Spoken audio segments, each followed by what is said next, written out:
The FAA has lifted nationwide flight restrictions, clearing the way for smoother travel heading into the holiday week. Now, with operations back to normal, we hear from the Helena airport director and travelers looking for a trouble-free trip ahead of the holiday rush.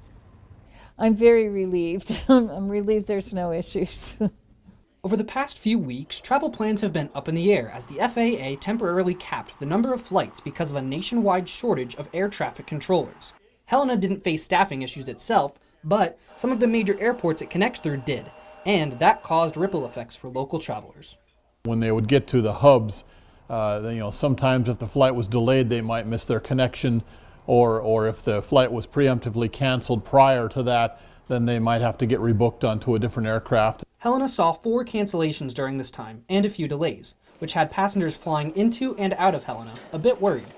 There was a lot of anxiety because I'm meeting my medical team in Krakow, Poland, and so it would have been a disaster if we couldn't get out as scheduled. Well, we thought that we may have to rebook a second flight, but luckily it never got to that, so we're grateful. Passengers even looked ahead to the holiday season, unsure if their travel would be impacted that far in advance. During that period, we had a lot of questions from folks that would call and ask, what we were seeing and hearing, because I think rightly so, there were people who were concerned about, should they be making different plans. As travelers voiced their frustrations, the situation also hit federal airport employees who are still waiting on their paychecks. Airport Director Jeff Wadekamper says TSA workers have continued to show up and keep things running, helping passengers get where they need to go.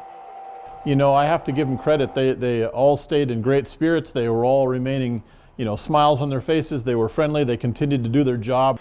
In Helena, Evan Charney, MTN News.